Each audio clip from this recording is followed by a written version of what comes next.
Well, good evening and welcome to a WATD political forum where we feature two primary races tonight back-to-back for the Plymouth Barnstable State Senate seat. Now, that seat includes the towns of Plymouth, Kingston, Pembroke, Bourne, Falmouth, and Sandwich. Right now, an open seat since Vinnie DiMacedo stepped down. I'm Christine James, your moderator. Joining me to ask questions are Monday Night Talk host Kevin Tachi. Good evening. Good evening. Along with WATD reporter Charles Mathewson. Hello. Hello. Our media partners, PACTV, also here tonight. We thank you. And, of course, WATD's Amy Leonard will be timing. See over there, red, green, yellow construction paper. You know what it means. Green means go. Red means stop. Yellow means, especially here, and no hands-free, means Kind of slow down. slow down. Means you've got 10 seconds left. Now, if the candidates keep talking after the cutoff, you get the 5 fingers from me, and then you get them, and you're definitely done. If you keep talking, then we cut your mic. But we just have to do that to keep it going here tonight because it is radio, and we do have time limits. Now, first up, we've got the Republicans. We've got Jesse Brown. Thanks so much for joining us tonight. And we've got Jay Mcmahon. Thanks for joining us as well. Thank you. Good to be here. Oh, delighted. And then after that, we have the 5 Democrats that'll be here: Becky Coletta, Sue Moran, John Mahoney, Thomas Moakley, and Stephen Michael Palmer. Now, our format is simple. Those of you who are regular listeners to WATD know we ask the candidates to have opening and closing statements prepared, opening no longer than 2 minutes, to close 1 minute. We ask a round of questions. Please, your answers no longer than 1 minute. Next up, the lightning round. Now, this is the favorite part here of all of us because your answers are either yes or no, and yes or no means yes or no. It doesn't mean yes or no with an explanation or 1 or 2 sentences tops. And we find this is pretty much impossible for anyone running for office. That's why we keep doing this. The reporters will tell you what they want, whether it's a yes or no answer or 1 or 2 sentences. Now, we have chosen the order randomly, who's going to start and who's going to stop. And from the official WATD newsroom koozie, stand in, and I say stand in as the original disappeared at the end of the last political season, possibly a trophy in some politician's home. Meanwhile, the primary election is March 3rd. The special election is March 31st. Stay tuned to WATD. We will have information on all of these races. We're going to begin with Jay Mcmahon, and then we're going to go to Jesse Brown. So good evening, and let's start with Jay Mcmahon. Okay, good evening. Thank you for having us. I'm Jay Mcmahon. I'm running for State Senate for the Plymouth and Barnstable District. I want to thank WATT for holding this forum. As a lifelong resident of this district, I am concerned about its future. I want to see my children and your children to have better opportunities than we had. I don't want to see them becoming economic refugees due to extreme taxes and a high cost of living. There's a reason why they call us Taxachusetts. Anybody who knows anything about economics understands that the way to kill a good economy and its jobs is by increasing taxes. As your next state senator, I am committed to holding the line against all new taxes. And to this end, I have signed a new tax pledge. I'm also committed in keeping our neighborhoods safe. That's why I oppose sanctuary cities and making Massachusetts a sanctuary state. Like you, I strongly believe that our local and state police should be able to work with ICE officials so that we remove dangerous criminal illegal aliens from our streets. I want the police to arrest, remove, and deport elements of MS-13, the Latin Kings, ISIS sleeper cells, and the likes of those gangs, people who are here to do us harm. Another reason, dear to my heart, why I am running is to fight the opioid crisis and the opioid epidemic, which has taken too many of the lives of our friends, families, and neighbors. I myself lost my oldest son to the opioid crisis. My son was injured as a soldier in the United States Army during Operation Iraqi Freedom. As a result of his injuries, he became an opioid addict, and the rest was bad news.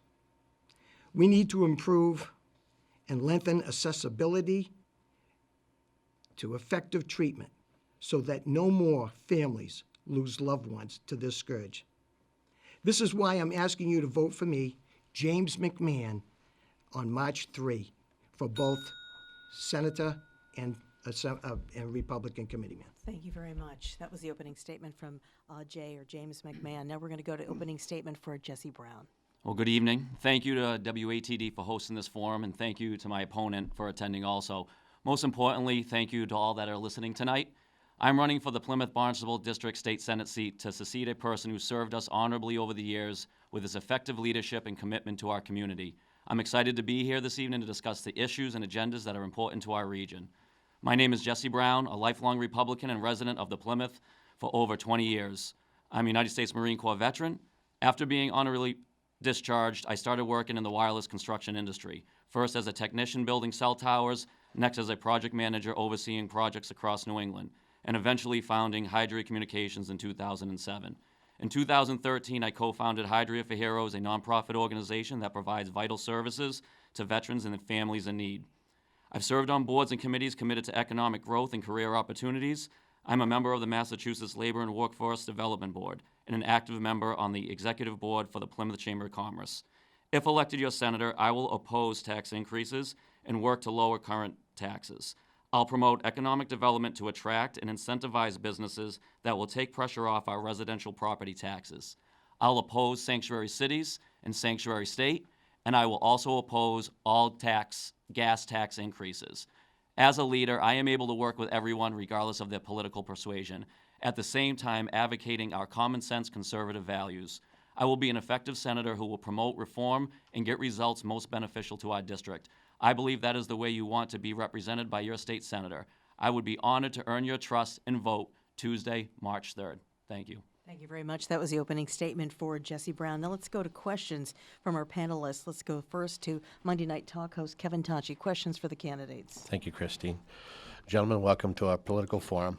I think the first question I want to ask is about a bill that's in the works about undocumented or illegal immigrants being allowed to have a Massachusetts driver's license. Give your thoughts on this bill. We'll start with Well, I 100% oppose driver's licenses to illegals. The big reason is that they're undocumented. So you're not going to be able to know who they are, and if they're getting licenses in your town, in the state, you're not going to have any aspect to who they are. And that's the big reason that I oppose that. what about any special and extenuating circumstances? What if you could have documentation on them in regards to, while they're not here? Yeah, they're still here illegally. Okay. Same question. Thank you. Well, I'm not only against them, but I'm also, and I'm against that law, but I was also against the so-called Safe Communities Act, which they had hearings several weeks ago at the State House. I actually went up there to testify against that bill. These bills do nothing at all to keep Americans safe. They don't help one United States citizen. They don't help one taxpayer of the Commonwealth, and they don't even help the people who voted for the legislators who are trying to pass these bills. I think it's against our public safety interest for not only giving illegals driver's licenses, but also for hamstringing the local police so that they cannot even ask the immigration status of either a defendant, a victim, a witness, or even a passerby. The problem we have in this country is that we have people here who are here illegally, who are here to do us harm. And this law, or the sanctuary city law, would hamstring the police. And remember, too, if you don't get every thing in that you'd like to finish saying during some of these questions, you can also put that in your final statement as well. Let's go to Charles Mathewson now. Questions for the candidates. Charlie? Jay, in your campaign material, you've linked Jesse to Marty Walsh and therefore to sanctuary cities. Is that fair? Yes, it is. It's absolutely fair. Because Jesse, although he says he's against sanctuary cities, of course, he was for it before he's against it. But Jesse has supported Marty Walsh by giving him money. He gave him $500. He's also gave $500 to Martha Coakley. He's given $1,000 to Bill Keating. He's given $500 to Steve Grossman. And he's given $500 to Therese Murray. Now, here's the problem that we have. We got someone here that's running for state senate, and he's a Republican, but he's given money to people on the other side. He's also running for Republican committeemen. Now, the idea with a Republican committeeman is to develop the Republican Party and get good candidates to run against Democrats, not to support Democrats against good Republican candidates. So, yes, it is fair to tie him to Marty Walsh. When you give money to a candidate, that means you support the candidate and what they stand for. Marty Walsh has made it clear that he's in for sanctuary cities. Okay. Jesse, how do you respond? First to the connection to sanctuary cities and then to the general think comment. It's actually just a ludicrous to connect the two. So I'm just going to make it vividly clear, because I've said it multiple times, that I oppose sanctuary cities in a sanctuary state. And I don't know, Jay, if I've been clear enough on it, but I'll say it again. I oppose sanctuary cities in a sanctuary state. To connect those two is just absolutely, it's ludicrous. What about the rest of Jay's comment that sort of you're a rhino? Oh, well, that's, it's actually funny though, too. I mean, you support people if they're, where I support veterans. I do a lot of veteran support. So if people support veterans, that was one way. I mean, I went to events with friends. That's where it was, and I supported at that time. I mean, it was just at events with friends. Thank you. Any other follow-up, Charlie? No, I think we've done sanctuary cities. Okay.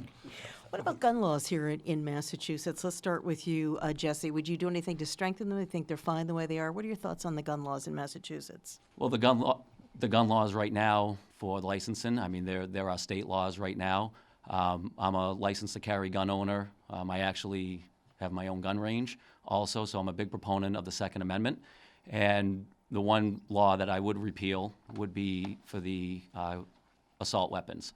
I own assault weapons, and the one thing is, if you're a law-abiding citizen, you should be able to have those weapons if you're a law-abiding citizen licensed.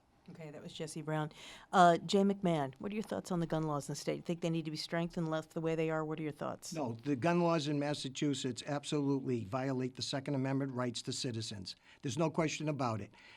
You have a right to keep and bear arms in Massachusetts. The federal law has made it different. In other words, federal law controlling has said you can't have machine guns. That's what an assault weapon is. Any other gun is a rifle in Massachusetts that you're allowed to have. That means they're semi. Semi means one pull of the trigger, one bullet comes out. What Maura Healey has done is expanded what assault weapons are. Assault weapons, only the military has assault weapons, but she expanded it for scary guns. In other words, if it's scary looking, she wants to ban it. But guns all do the same thing. Pull the trigger, fires one bullet at a time through a barrel. So I say that the laws in Massachusetts are way too strict in that it allows police chiefs to actually decide who gets a license and who doesn't. I'm against that. It has to be an objective standard. Okay. Kevin Tachi, question for the candidates? Sure. We'll start with you, Mr. McMahon. Your online literature says that you plan to, or you're going to look to restore integrity to the State House by ending a number of practices, such as pushing for the entire budget to be debated or public hearings on all tax bills. How can one elected official who is part of a super minority make such a promise? Okay. My promise is in my effort. What I want to do is see to it that we remove the legislative exemption from the open meeting laws and the open record laws. People should be able to know what their legislators are debating. Now, that means when something comes up, when a bill comes up, it doesn't have to be released to the media. The media can go in and look and see what's going on and what's being discussed. Right now, we don't have that. We have a lot of things that are going on at Beacon Hill that the taxpayers should need to know. And some of them are the non-disclosure agreements. And those things have to be broken open for the public to know where and how their tax dollars are being spent by the legislature. Mr. Brown, how does your work owning and serving on boards and committees geared towards small business in the Plymouth area translate to you being a worthy candidate for a state senate? Well, not just being on boards and committees, also being a business owner and of multiple businesses and a co-founder of a nonprofit. I build relationships, and I've been building relationships for many years, and that's the way to get things done. You have to be able to work together, build relationships and be able to compromise to get things done, especially on Beacon Hill, as you said, as being the minority up there. You have to be able to work together and build relationships with people. But does that translate into you being an electable candidate? To build relationships, I mean, as far as building relationships, does that translate into being someone who is electable and not a perennial candidate? it's definitely because of the business aspect of it, the nonprofit sector. You know, I've been building those businesses, and that does relate into politics. Okay. Charles Mathewson, questions for the candidates? I've been looking at some detail at campaign filings, so I have a couple of quick questions. Jay, you had a late filing fee and you were fined. Is that cleared up? Yeah, that was under appeal, and it was a timing. It wasn't a question of getting the information in. It was timing. Okay. The timing comes to about maybe a 5-minute window that was violated, but it's under appeal, and they're still looking at it. So, yeah, that stands right now. But that's not really the issue. The issue is, are we reporting information accurately? Now, when I go on to Jesse's website, I see, when I go on his OCPF thing, he's got $700 in expenditures. $700. And yet, we have mailings that have come out. There's been about 12 mailings that people have been getting. I get them myself because he's got, for some reason or another, I'm on his mailing list.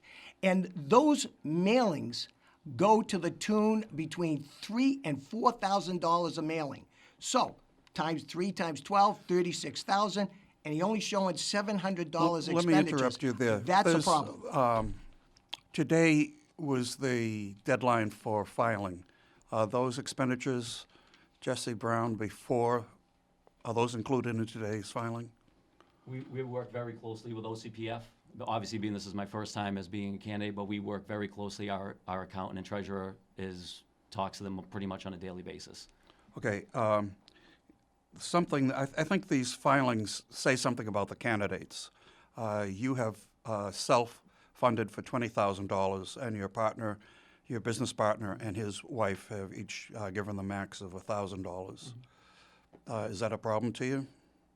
I don't think so. Obviously, it's not, because you did it. Yeah. One other thing that I found, and I'm not saying that it is. I don't think people normally read campaign finance reports. In fact, when I tell my wife I am, she thinks I'm even stranger than she thought before. Jesse, you had your nomination papers subject to an objection.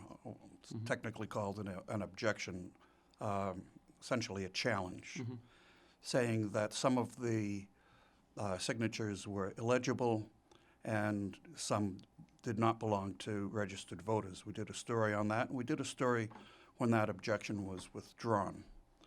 I found it odd that the objection was to illegible signatures. I can show you my signature now, and I can tell you my name, and you may not find much of a relationship. I think most signatures are illegible because they're unique marks.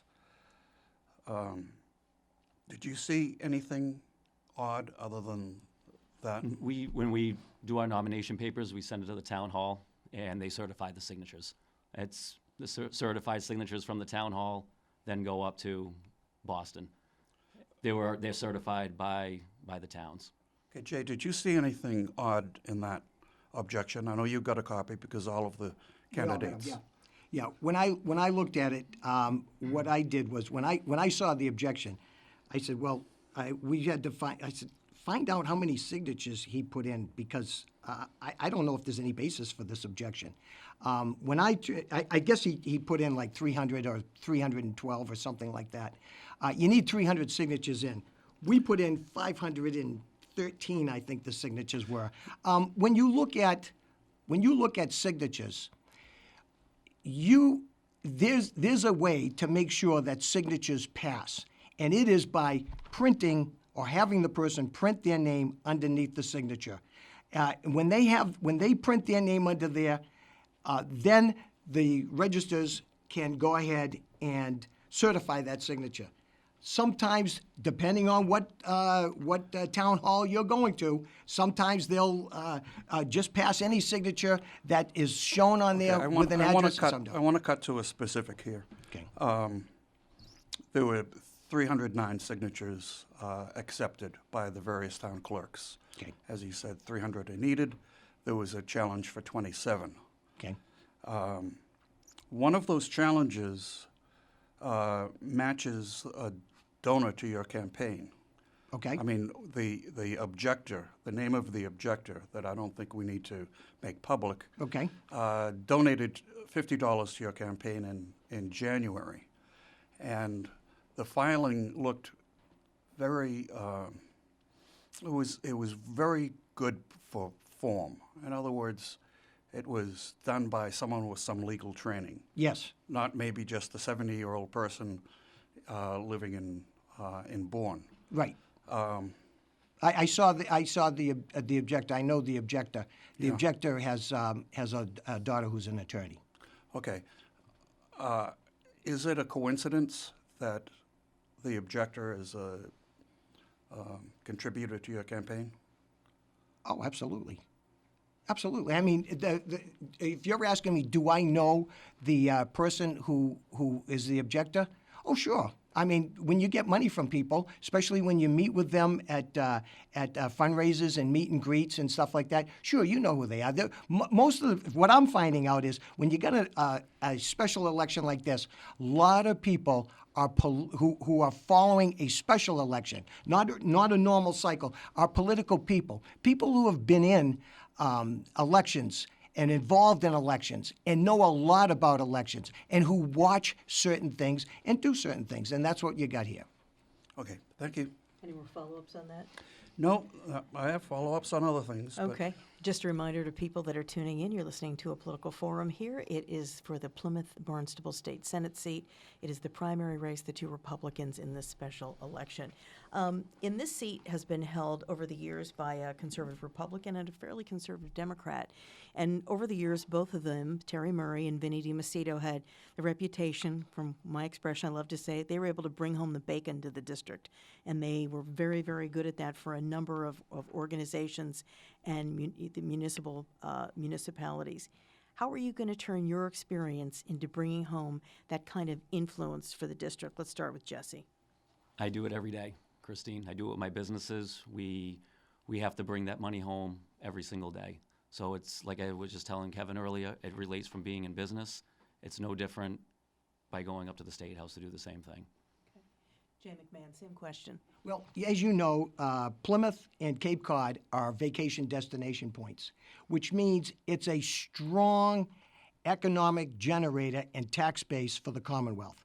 No question about it that the Commonwealth gets more money from our area than we receive in benefits. I'm going to correct that imbalance, and I'm going to point it out, and I'm going to work hard with the other Republicans that are in the House to show that that's the case, because it is. It's just a fact. Okay.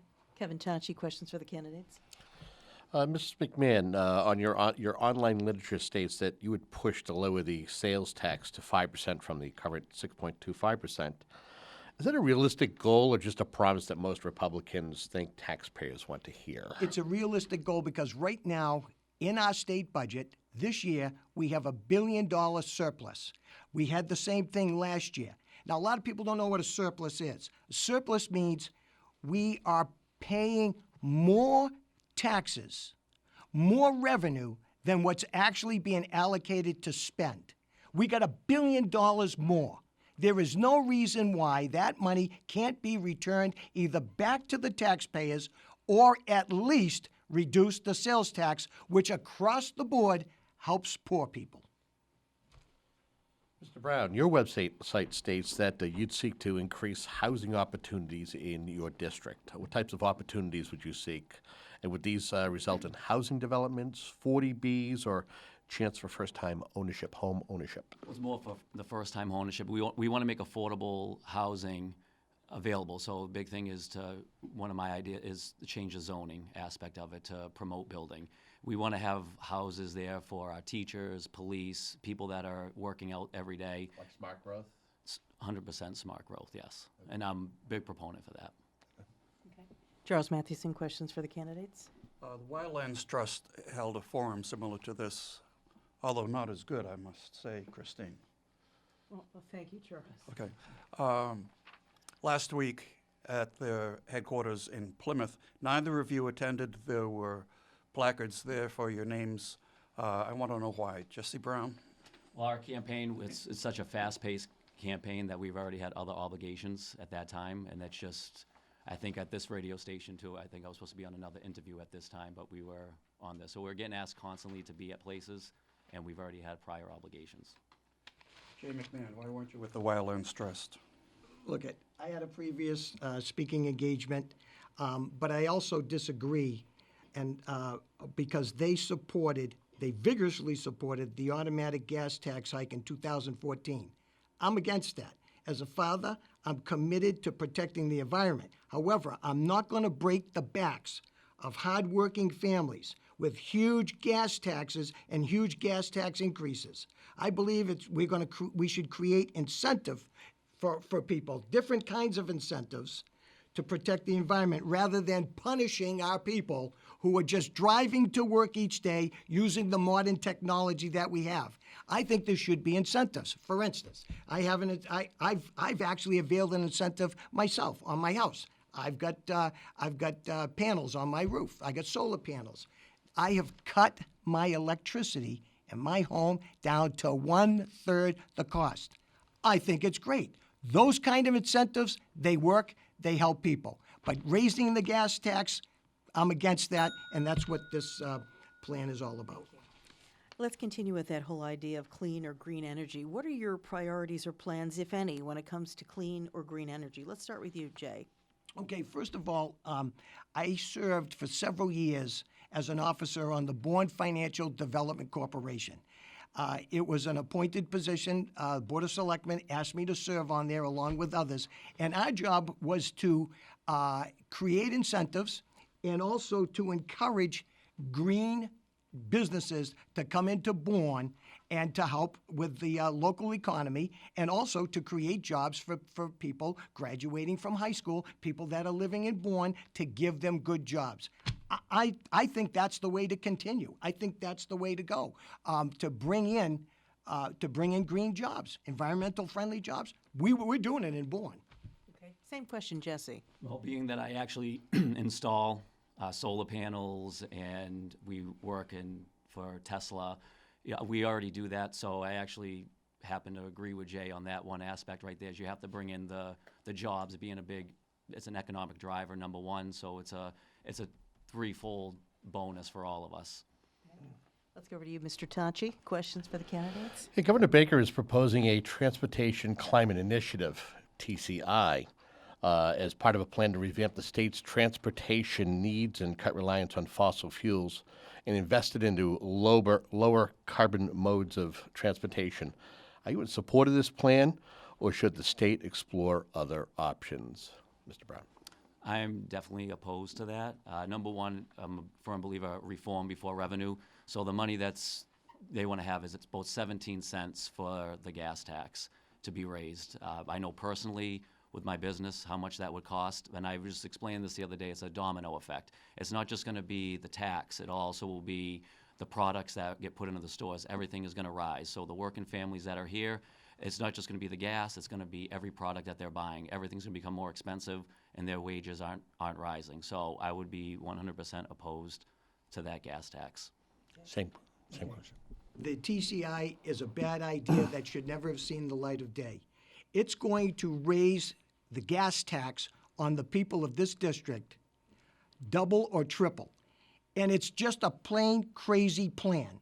It's looking out and seeing drivers, people going to work every day, going into the city and coming out, and now going to raise their gas tax for what? On a program that has no metrics. Nobody knows what the beginning is, what the end goal is, and states are dropping out left and right.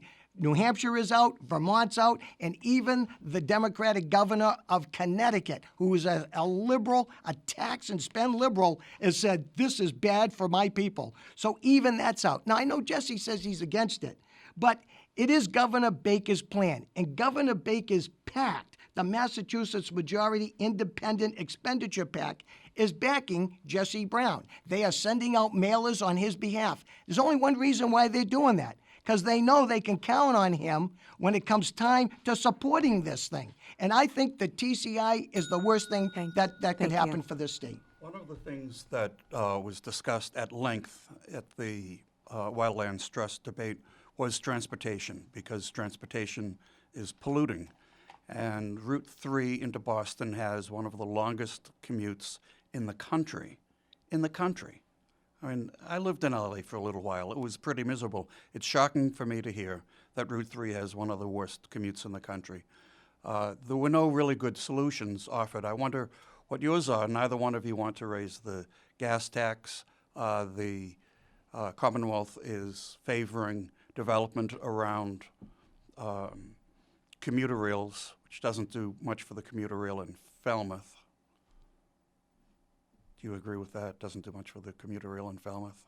Neither does it do anything at all for Bourne, and Bourne is paying $40,000 a year to be a member of the MBTA, and they have no plans for sending any trains down there before 2040. It's before 2040. It's crazy. Jay, how would you solve the transportation problem in the district? I'll tell you how I'm not going to do it. I'm not going to put open road tolling over Route 3, over Route 495, 195, 95, 93, and 91, and especially Route 3. They want to do open road tolling. In other words, it's not punishing enough that you're stuck in traffic trying to get to work. They want to punish you some more by doubling your gas tax. I'm against that, and I will protect you on that. They also want to do a mileage tax. They want to tax you annually on the mileage that you generate on your car. They are continually thinking of new ways to tax you. I will be there to oppose that. I'm asking for new ways to solve the transportation problem. Well, they certainly can't use the MBTA because you can't get from one station to the other without the train breaking down or catching fire. They're spending $100 million a year now just in overtime for the MBTA.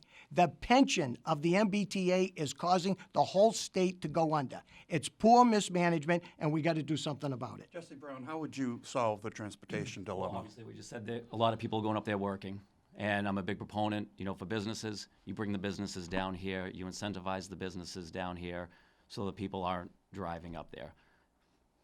And what about the Cape?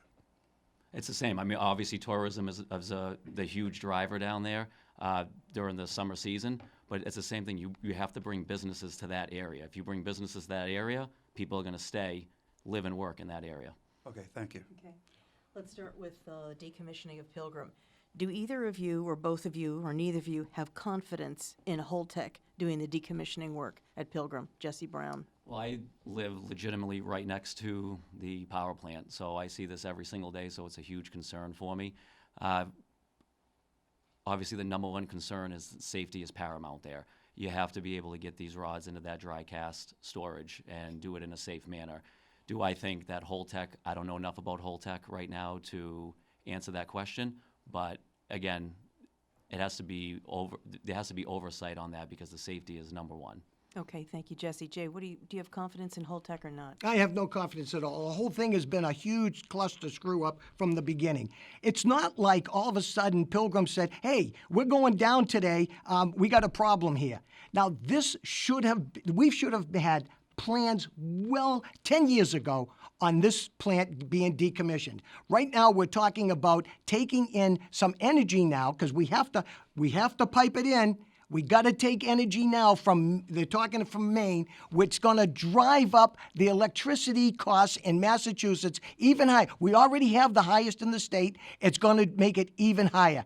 It's absolutely crazy how they handled this, and there should be more pressure brought on the Nuclear Regulatory Commission because it is a federal problem. But right now, we've got Markey, and we got Warren, and we got Keating too busy looking to impeach Trump than to take care of one of the major problems we have in the district. When I become your state senator, I'm going to raise a real ruckus about this. Okay, let's go to the lightning round, and this is where we're going to ask you questions when it's either yes or no for an answer or one or two sentences. Kevin Tachi, lightning round questions for the candidates. Is this Senate seat a Republican's to lose, yes or no? Let's start with Jesse.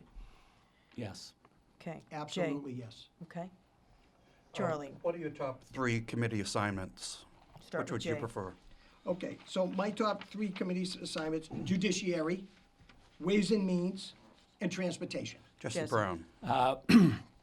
Telecommunications, Ways and Means, and transportation would be top. Okay. Okay. What do we get from county government? Tell me in 2 sentences. Jesse Brown. What do we get from county Yeah. government? Not much. Okay.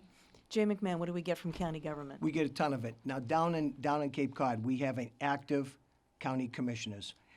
We also have Just a- 2 sentences. Oh, okay. So we get strong representation on Cape Cod. We don't have it in Plymouth County. Okay. Kevin Tachi. Gentlemen, finish this sentence. The MBTA needs to be privatized, downsized, done away with, or insert your own. Okay. What was that last one? You can insert your own, but it's going to be Yeah. Let's start one with word. you, Jay. Oh, absolutely, it needs to be, there needs to be an overhaul. We got people who retire from the Just MBTA. finish One it. phrase. Just finish it. That was it. It's lightning. Lightning. Just You want me to finish it. That finish? was it. Jesse Brown. Finish that sentence. Downsize and make it more efficient. Kevin. Okay, Charlie. Lightning round. This is odd, but it's a 2-part lightning round question. You're as bad as the candidate. Lightning is, Just ask the lightning is question. gonna I knew- strike twice, he I said. knew you would say that. What is your favorite place to be in north of the canal? Jay McMahon. Restaurants in downtown Plymouth. They got, I mean, the whole district has excellent Okay. restaurants. but Jesse downtown Brown, what's your Plymouth. favorite place to be north of the canal in the district? Browns Bank in Long Beach. Oh. Now, can either of you guess what the second part is? What, your favorite entree? What's your favorite place south of the canal, Jay, in the district? I'll tell you what, Falmouth and the beaches of Falmouth. Okay. Jesse? Bassett Island. Okay. Lightning round question. Why are you a Republican? 2 sentences. Well, conservative values, low taxes, fiscal responsibility. Okay. Jay, why are you Republican? Because of the values held by Ronald Reagan, and when I saw what he did to turn this country around. Okay. See, lightning round's tough, isn't it? Okay. We're going to go to, this is good. We're going to go to our final statements now. We're going to reverse the order. So we began before with Jay, and then we went to Jesse. So we're going to flip it around this time. We're going to start with Jesse, and then we're going to go to Jay. Remember, it's tough, but you got to just keep your closing statement to 1 minute. Jesse Brown. Well, I want to thank WATD and everybody for hosting this again tonight, and thank you to all listeners. Just as I knocked on thousands of doors already, the number one issue voters are concerned with is the high taxes we pay. Seniors are concerned that their home will have to be sold because they can't afford the increases. As your state senator, I will vote against all new tax increases, but also work to lower the tax burden for our citizens. I know our common sense conservative values are best for Massachusetts: low taxes, less regulations, local control, and making sure our hard-earned tax dollars are spent wisely. That makes us a stronger, more vibrant Commonwealth, and I will always advocate for our values in the Senate. The campaign I have run so far reveals who I am as a leader, rooted in conservative principles, but someone who will work with everyone to get things done for the Plymouth Barnstable District. That is exactly how the previous senator represented us, and I will do the same in my own way as your state senator. Thank you for listening. I'm Jesse Brown, and I respectfully ask for your vote on March 3rd in the special Republican primary. Thank you very much. That was Jesse Brown. Your final closing statement, Jay McMahon. Thank you. I want to thank WATD for hosting this debate. On March 3, you'll have an important decision to make. If you want a candidate who is only obligated to the taxpayers and will hold the line against all tax increases, then I'm your candidate. If you want someone who's going to protect the taxpayers and has signed the No New Taxes pledge, then I'm your candidate. If you want someone who is committed to requiring cities to obey federal law so that we can end sanctuary cities, then I'm your candidate. If you want someone who will vigorously oppose driver's licenses for illegals and stop Massachusetts from becoming a sanctuary state and a magnet to illegal aliens, then I'm your candidate. I humbly ask you to vote for me on March 3rd. For more information, visit my website at attorneyjmcmahon.com and my Facebook page at J for State Senate, and vote for me for your next state senator for this district and also for your Republican committeeman, James McMahon. Thank you very much. Thank you very much. You've been listening to a WATD Political Forum. It's the Republican primary. Up we had Jesse Brown and Jay McMahon. And of course, this is all going to be up on our website. We'll be hearing selected cuts of this tomorrow morning. If you stay tuned, you'll be able to hear from the 5 Democrats that are running in this race. Remember to get out and vote on March 3rd. We will bring you complete results that night. Remember, if you don't vote, you don't have a voice. I'm Christine James right here on 95.9 WATD. We'll be back right after this. And we're back, and it's part 2 of our political forum tonight here. This is great. We've got a full house. Tonight, the second crew is coming in. We are looking at the Democrats running for the state Senate seat for the Plymouth Barnstable District. That's Plymouth, Kingston, Pembroke, Bourne, Falmouth, and Sandwich. It's an open seat since Vinnie DiMacedo stepped down. I'm Christine James, your moderator, asking questions along with me, Monday Night Talk host Kevin Tachi. Hello again. Hello again. And yes, Mr. Charles Mathewson, to the right of me, WATD reporter. And of course, the important people here, we've got the 5 candidates facing us down. I love this. Looks like the Politburo here. And we, of course, all these great cameras. That's the folks from PACTV. Thank you for joining us. Now, if we start at that end, we have Stephen Michael Palmer. We have Becky Coletta, Sue Moran, Thomas Moakley, and John Mahoney. Thank you. So it's good. It's great to have a good crew in here. And we are going to hear from the folks that are running for this seat on the Democratic side. And again, our own Amy Leonard will be timing again over there. She's the lady with the construction paper. You know what it means, red, green, and yellow. Red means stop, green means go, yellow means you have 10 seconds. If you were listening a little bit before, if you're on red and still talking, you get the 5-second countdown, then you get the bell. And we, as you heard before, we used it a couple of times in the last forum. It's great. People are passionate about what they have to say, but can't talk forever. It's radio. Got to keep this going. So anyway, we have, I believe, Charles, did you pick thank you? Yes. The official names?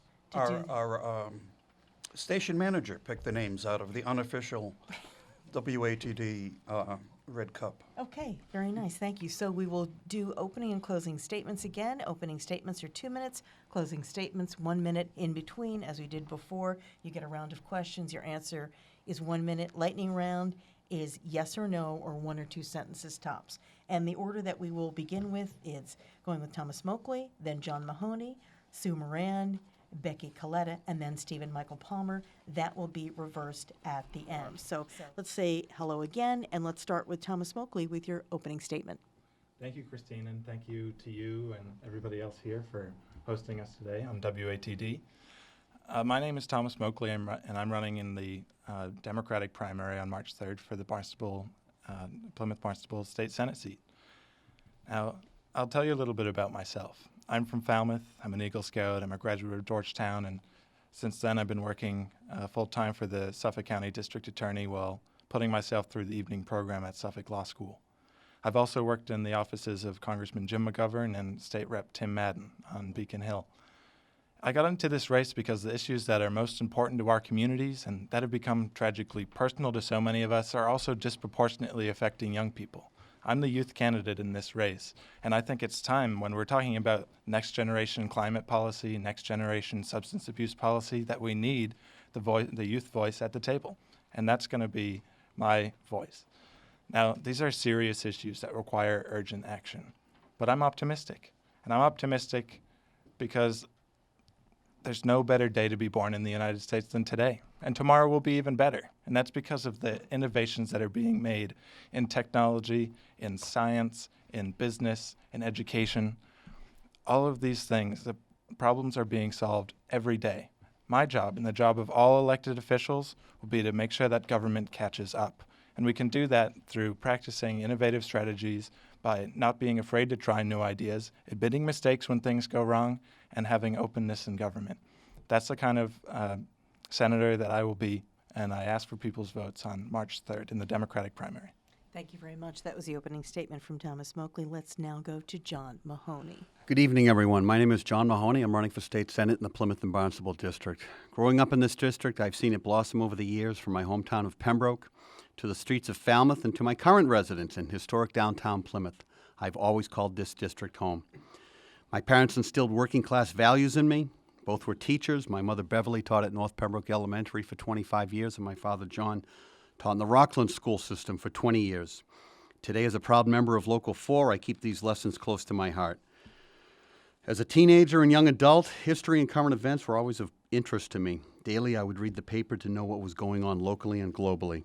As time went on, I felt I needed to facilitate change. At the age of 20, I ran for the select board in Pembroke.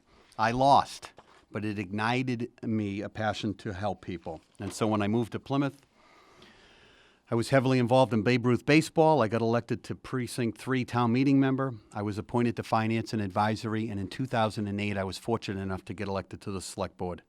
I've been on the Select Board in Plymouth for 12 years, 4 terms, and now, hopefully, it's on the Beacon Hill. So why am I running? As someone who knows our unique issues, I know I can bring transparent and accountable leadership to the Plymouth and Barnstable District, coupled with a vision for a robust economy, a cleaner environment, and overall, a better tomorrow for all of us. I want my son, all of our sons and daughters, to be able to raise their future families here in the district. That means ensuring progress for our schools, our services, and our environment. It also means addressing the skyrocketing cost of living, infrastructure, and public health concerns we face. That's the balance I bring. I have never been afraid to say this isn't working, we need a new approach. That's exactly what I'll do on Beacon Hill. I'm asking for your vote on Tuesday, March 3rd. Thank you. Thank you very much. That was John Mahoney. Let's go to Susan Moran. Hi, thank you, Christine. Happy to be on WATD. Since the start of this race, I've been called a Terry Murray Democrat. I'm a fiscally sensible Democrat, which means I'll work to pass legislation that economically sustains itself, that won't break the backs of the middle class with taxes. My experience is deep in working with legislators on both sides of the aisle on replacing the bridges, Water Quality Coalition, and tourism drivers like the Plymouth 400th celebration coming up. As chair of Barnstable County Economic Development Council, I understand the synergy between jobs, housing, and the economy. As an attorney, I've helped landowners in solar development for the green economy. As chair of Falmouth Board of Selectmen, I started the first Coastal Action Committee to address climate change head-on.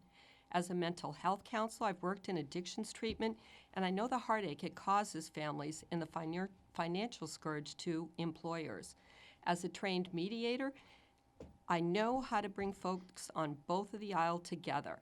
And as a member of the Barnstable County Legislature, I've testified at the State House against Holtec dangerously limiting the Plymouth nuclear plant safeguards that jeopardize the entire district.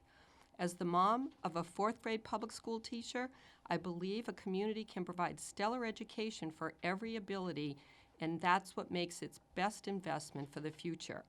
As a breast cancer survivor, I know how debilitating it is to fight skyrocketing prescription and healthcare costs when you or a loved one is ill. As your senator, I will go to the State House and fight for the resources for the initiatives that you and I have been working on. I will be a fearless, tireless, and formidable advocate for you on Beacon Hill. I look forward to talking with you about the issues that concern you, and I ask for your vote. More is on votemoran.com. Thank you very much. That was Sue Moran. Now we're going to move on to Becky Coletta. Hi, Christine. Thank you, all of you, for having us here tonight on WATD. My name's Becky Coletta, and I am running for the Barnstable and Plymouth District State Senate seat. I'm a mom, I'm an attorney, I'm a social worker, I am a local public official. And like most people out there, I wear many hats. But I'm running for this seat because I think that our economic and political system is out of balance. I'm running for this seat because I had a lot of opportunities in this life. My parents, as I was growing up, struggled a lot. My dad was an alcoholic. My mother had lupus. They had 4 kids and no college degrees, and they worked very hard to build and keep a middle-class life. Yet despite all of their struggles, 3 of their 4 kids got graduate degrees, and their 4th daughter got a certification that allowed her to start her own small business. We had a lot of opportunities. As I look around today, I'm concerned that our kids and our grandkids don't have the same opportunities. I'm concerned that we have a middle class that is struggling, that people are working multiple jobs and fighting hard to stay ahead, fighting hard to pay for their educational expenses, their housing expenses, their health care expenses, they're just living day-to-day needs. And as a result, I feel that they are feeling more and more left out of a system that asks them to pay more and more because of our regressive tax structure. I think it's time that we took some bolder measures to ask wealthy corporations and wealthiest among us to pay their fair share and make sure that we can pay for the education, infrastructure, and other needs that we need, the other needs we have, without putting more on our middle class. I also would like to address the behavioral health issues and the climate issues that are affecting our district, and we will talk about that later. Go to www.beckycoletta.com. Thank you. Thank you. That was Becky Coletta. Construction paper really works, I think, keeping people to time. Stephen Michael Palmer, your opening statement for our listeners. Good evening, Stephen Michael Palmer, Plymouth Redevelopment Authority and trustee of Housing Trust in the town of Plymouth. Running for state senator. Yes, second time around. First time I've got over 5,000 votes. I want you to know that I thank every one of those votes. I need those votes to win this race. You made the right choice. Democratic Party is in trouble. We have gone too far left. We lost a lot of good, hard-working voters to the Republican Party. From a moderate Democrat, no liberal here, no tax and spend. Who is doing the people's work? Lawmakers approved an $18 million pay raise for themselves, but when the average guy goes on unemployment or unemployment, you only get half. We're barely making it on our first paycheck. Governor Baker approved a $43 billion budget, a king's ransom of our tax dollars, and only $60 million will go to affordable housing. That $60 million is 0.000136% of the budget. Crumbs from the king's table. Just who is representing us, doing the people's work. Over 18,000 employees take home over $100,000. They act entitled. One maddening example, the Registry of Motor Vehicles loves to have us jump through hoops to renew an already valid license. Shouldn't we be treated like responsible people like we are? The culture on Beacon Hill must change. I can't do it alone. I can't promise that. Here's what I do promise. Lobbyists and special interest groups will avoid me. I'm not politically correct. I will represent you, not the big corporations who take in billions of dollars and pay zero federal taxes. You can thank the corporate greed and the Republicans for that. I'm a moderate Democrat. I work for you. I pay my taxes, and I promise to give back my pay raise, unlike Governor Charlie Baker and the rest of the good old boy political network. We are at war with the billionaires who don't mind adding another $1 trillion to the national deficit. Thank you very much. Again, that was Stephen Michael Palmer. You've heard the opening statements from all the candidates. Now let's go to our questions, and we ask that you keep your answers to 1 minute. And you can tell I've got a bell, and I'm not afraid to use it. So let's go with Kevin Tachi. Questions for the candidates. The coronavirus is currently a pandemic that's spreading globally. Is the state of Massachusetts and communities in your district prepared for such a threat? And what can the legislature do to help first responders and medical personnel in the state to be ready? Okay. Let's start down at this end with John Mahoney. Kevin, I don't think we're technically ready for something like the coronavirus. I do know that, in the state of Massachusetts, you have seen things happen in the past where we have literally shut down the Commonwealth to respond to an emergency, such as the marathon bombings. We do what's needed to get things done. In the town of Plymouth, we created a health department a few years ago. You probably know, I think some of you are aware of some of the issues we've had health-wise with respect to water sampling down on Whitehorse Beach. We need to be proactive in those measures. We can't take that for granted. We have these things around us all the time. Hopefully, the coronavirus is going to be contained within the context of the country of China.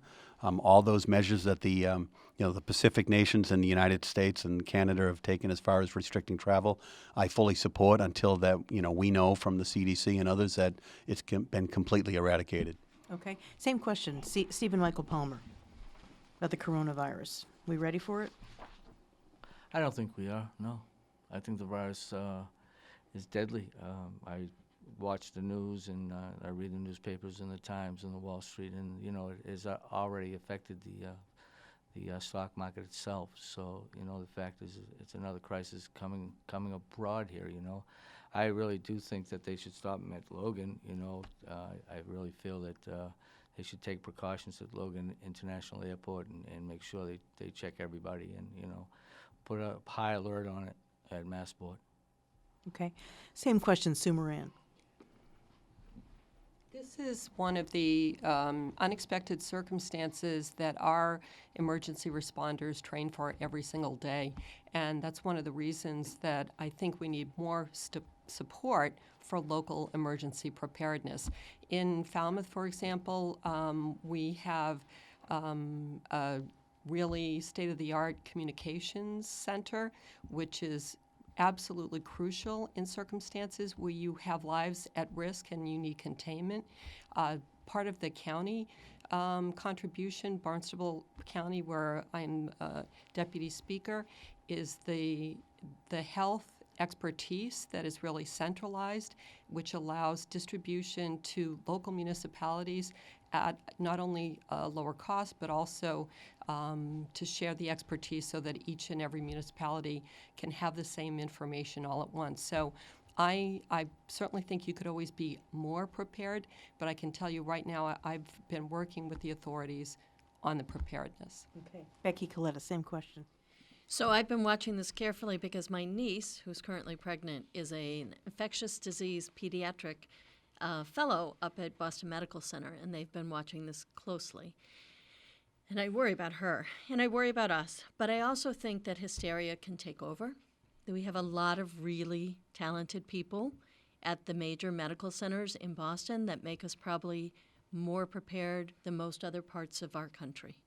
They are looking at infectious disease, they're looking at how it spreads, they're looking at how you contain it. But it does, for me, bring up another issue, which is public health and public health departments. We have a lot of smaller towns, and our boards of health frequently are more about septic systems than about public health, and that's an important role, but I think that we need to expand the expertise and perhaps look at some regional efforts to expand the expertise through something like the Old Colony Planning Council, of which I'm a delegate, and bring in some more high-level experience to the local towns. Okay. Coronavirus, Mr. Moakley. Massachusetts has some of the best medical professionals and hospitals in the country. And we will be prepared to face this if it happens to come to Massachusetts more than the one case that we know of so far that is so far being well contained. But those resources that we have on the medical level and the resources we have on the government level, that gap needs to be bridged. And when we think about all the experts we have in Massachusetts, we want to elevate them and have them work together well with government. Because even though we have those professionals, not our entire Commonwealth is not being served equally. And that's because you have lower income communities that are not as well off as others who don't have access to the same resources as Boston, for example. So we do need to have a regional response to something like this, empowering our local emergency response officials to tap into those medical resources. Okay. Do you mind if I jump ahead here just with a follow-up question ahead of you? Again? Well, now, you are the, what did you said, it was the youthful or the youth candidate? You know I wasn't going to let that one go. Sure. Okay. Exactly how old are you? I'm 25 years old. Okay. The stock market. I think he's lying. Okay, I'm not 25 years old, but I saw the stock market drop today by 1,000 points. And those of us who've got retirement accounts are thinking, is this going to be one of those up and down, or is this going to mean a big chunk out and it's going to take 5 years to catch up? When you see something like that, does that concern you? Absolutely, it concerns me. It concerns everyone because the economy as a whole affects each individual person that contributes to that economy. And when you're talking about the future of our Commonwealth and the future of our community, that affects nobody more than it affects young people. I am part of a generation that wonders whether we're ever going to be able to buy a house. I'm part of a generation that thinks that we're going to be renting forever. I'm part of a generation that is scared about our very existence because of the threats of climate change and addiction. And people are getting more engaged in government right now, not only because of the vicious bile coming out of Washington, but because we realize that if we don't get involved, no one will do anything about it. Because we've seen the older generations of politicians that are willing to set up studies and look at the issue but never do anything about it. I want to be part of the next generation of leaders that's willing to actually take some action on these things. Okay, John Mahoney, the stock market dropping 1,000 points today. Does that upset you? Or you think it's going to bounce back within a matter of weeks? You worried about your 401k? I was listening. I was listening to the prior candidates on the way in here, Christine. You have to think long. The problem with government is you're always thinking in 365 days at a time. You don't do that. So everything I do with respect to my retirement is you got to think long term. Okay, now I'm a little bit older than Thomas, but we have different philosophies at different ages, and we're trying to set up a sustainable amount. But I have confidence that it'll come back. That's why you do that, so that you iron out the sine wave, if you will. Sometimes the economy performs above the line, and sometimes it's below the line. But consistent investment is going to pay off more often than not in the long term. Okay. Becky Coletta, you worried about a 1,000-point drop in the stock market today?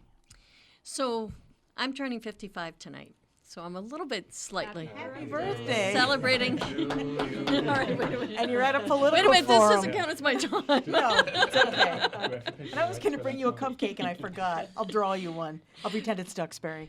So Okay. I'm a little older, but I'm young enough, right, that I can take some hits to the market and feel like it's going to come back. I'm young enough and old enough to have seen a lot of the ups and downs, but to still feel like I have more time.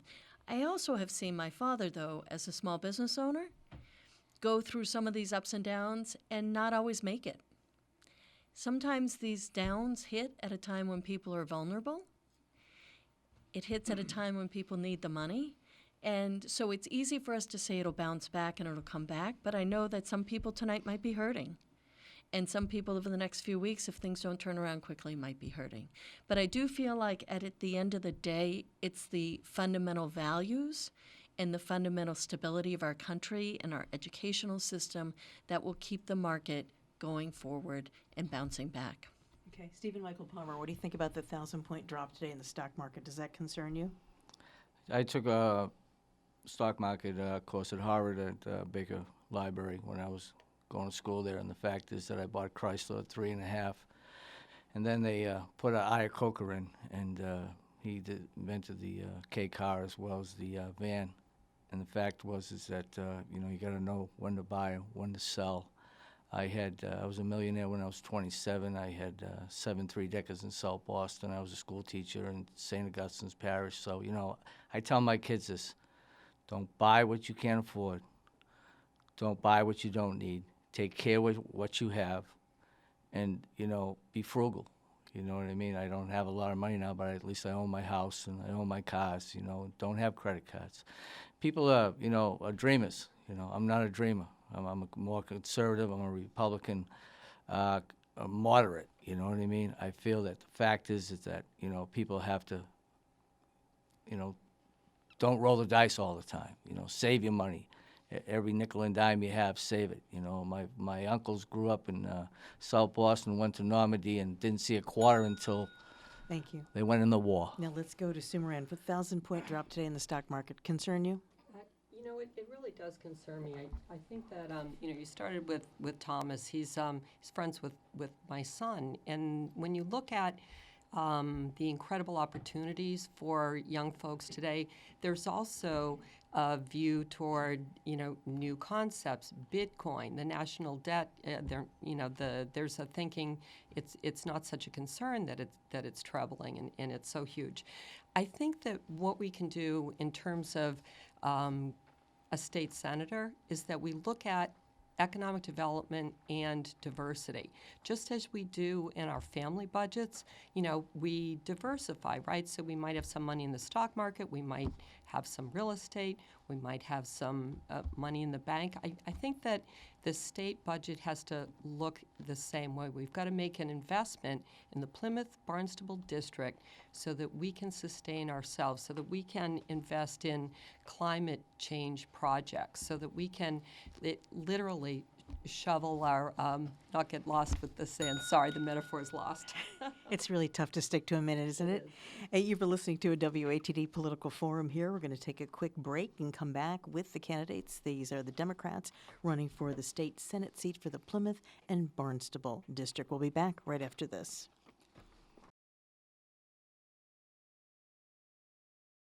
Well, thank you very much. That's right. I am Christine James, your moderator. Joining me here tonight, we've got Kevin Tachi, the host of Monday Night Talk, and WATD reporter Charles Mathewson asking questions of the 5 candidates running for the Plymouth Barnstable State Senate seat. And I believe right before we went to the break, Charlie, it was your turn to ask the candidates a question. Thank you, Christine. I spent some time with the finance reports, campaign finance reports this week, and I think they show a real difference amongst the candidates. And our one goal here at this forum is to allow voters, listeners and voters to differentiate between the 5 of you, especially because there are 5 of you. So I'm going to start with what I noticed with your finance report, Stephen. It's the most unique amongst the 5 in that you have 0 receipts and 0 expenditures. Why is that? Well, Charlie, if you know, I pulled my 401k last time out, and I spent a lot of money running last time. And every one of those 5,000 votes I got, I paid daily for those, Charlie, very much so. So I'm not wasting my time on mailers like, you know, ding and dong. And the fact is that, you know, it doesn't work. You've got to meet people, Charlie. You've got to touch people. So I've probably I've probably shaken, I don't know, 25,000 hands since January the 2nd. I'm grassroots now, Charlie. I've spent too much money already. I'm happy I own my own house. I'm happy I own my cars because I don't have any dough. But I'm a campaigner, and I know how grassroots work, and it can win. Okay, Sue Moran, you're the most up-to-date with your filings. I have a terrific treasurer, very experienced. Very good. I wish I could take 100% credit, but I have to give it to someone else. You have a kitty currently of $52,000. What's unusual about that is $30,000 of that you have self-funded. You have several $1,000 donors from out of town, Quincy, Wellesley Hills, Boston, including multimillionaire Larry Fish. But most of your donations come from professionals, MDs, real estate brokers, construction people. Is that a fair assessment of your donors? Well, I'd say the support has been wide. Before I lent the campaign money, we probably had about 90% in district. And I will say, you know, it's a very expensive race. It's a very big district. There are 6 towns, and it's a special election. There's a very short amount of time to touch everyone. I got a real education about running in a race this size, and that's how expensive it is in terms of mailers, experts who do things that they're way better at than certainly I am. I'm used to running a selectman race with friends and neighbors. I'll tell you, the Larry Fish donation is interesting because Larry has a house near us in West Falmouth.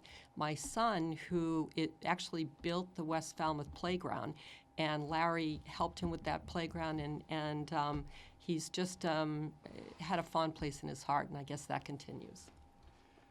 Tom Oakley, we've already established that you're the youngster in the race.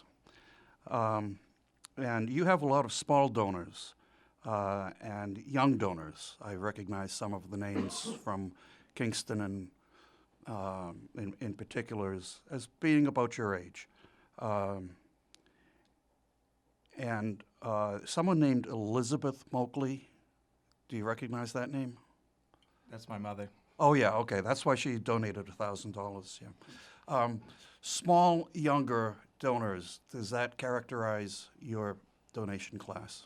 That's certainly a big portion of it. and I'm lucky enough to have had by far the largest number of contributions. And I've raised over $50,000 for this campaign because it's a campaign about getting the next generation involved. I have student loans. I was just a lowly employee at the Suffolk County District Attorney. I can't afford to make large contributions to my own campaign, but people came together to fund this campaign, and I think we've been able to run a really effective one so far. Of course, complementing it with a really robust door-knocking strategy every single day, going door to door. But, I think we have a lot to learn from other electoral systems where they put a cap on campaign expenditures, where candidates have equal advertising time, and where there's a duration limit on the length of the campaign itself, because the problem of political participation is a problem of accessibility, and nobody should ever feel too poor to run for office or too poor to participate in the political system, because everyone should be able to get involved. Well, if they're listening, you just made the Koch family very upset. John Mahoney, you have small donations from individuals that are of a different working class, nurses, teachers, an auto body shop owner, a secretary, mechanic, electrician, a couple of attorneys. But your big donors are unions. You have... My mother gave $1,000. I squeezed her for that. Yeah, I noticed. But the bulk of your funding is coming from labor. Is that a good characterization? Charlie, I don't look at that. Just like Sue said, I think we all have competent and talented treasurers. I know what the ballpark numbers is. I don't know what the split is between, PAC money or 1015 money and personal. I really don't. So you probably have a better idea of that. But touching on something that Thomas said and talking about getting money out of, these electoral races, I was happy when the Commonwealth reduced the 1015 money down to $1,000. So now a personal individual, such as my mother or Thomas's mother, can make up to $1,000 donation in a calendar year, and then the most that a union can give in out of their general fund is also $1,000. So I think that was an excellent job of leveling the playing field. Becky, as of February 3rd, you have $77,000 in receipts. A lot of them from prominent local Democrats like Jim McCollum and Carol Dodge in Pembroke, or Bob Costa and Amy Belmore in Kingston. You really seem to have captured the smaller local receipts. But you've also lent how much of your own money? $50,000. Yeah. Yeah, and I've put in a little bit more. So this is kind of a unique time in my life. I remember when Bobby and I first moved to Hanson in 2003, I think it was, and I ran for the Hanson Board of Selectmen, and I had no money. I was joining the Kiwanis Club, and it was difficult to come up with the $15 a week to go to the Kiwanis Club dinners so that I could be part of that service organization. I went back to get my master's in social work at a time when I really had no resources, and we were sort of living pretty thinly. In the meantime, I went to work for a coastal engineering firm that we rebuilt, and I did that in part to help out family. It was a family-related business, and as part of doing that, we built that company up, and we sold it a few years ago. And this is the first time in my life that I had money in the bank to do that.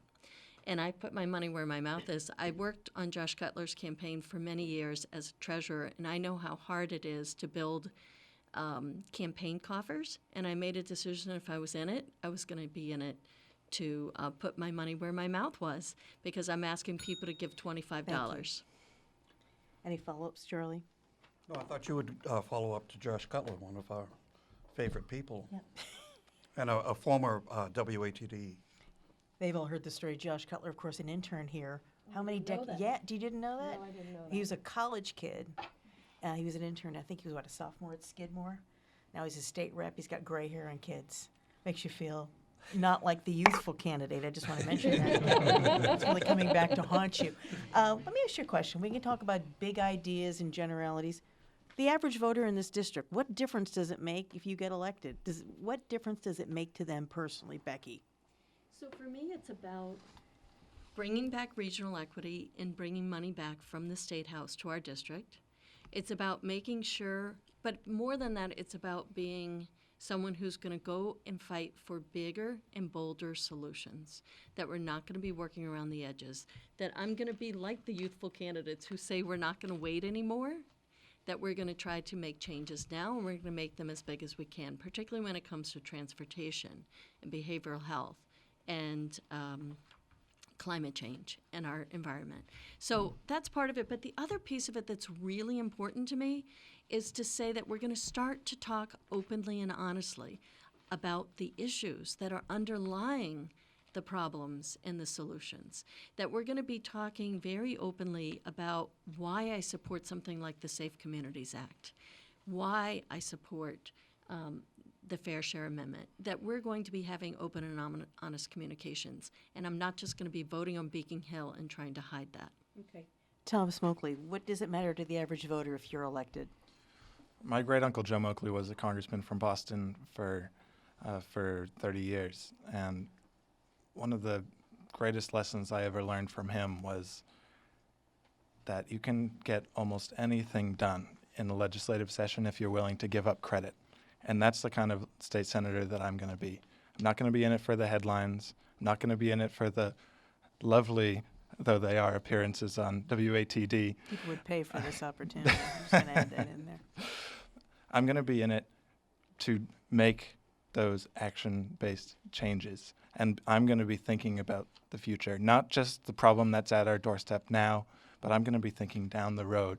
I think it's time for Massachusetts to have a Green New Deal, because not only is it unemployment, but it's underemployment, which is a major issue in our area. And having something like a Massachusetts Green New Deal, because God knows nothing's going to come out of Washington, it's not only going to help us improve our green infrastructure, but it's going to put people to work for long-term, high-quality jobs. Okay, thank you. Stephen Michael Palmer, same question. What does it mean to the average voter in the district if you get elected to this post? I'm going to split it up here for my town of Plymouth and Pembroke and Kingston.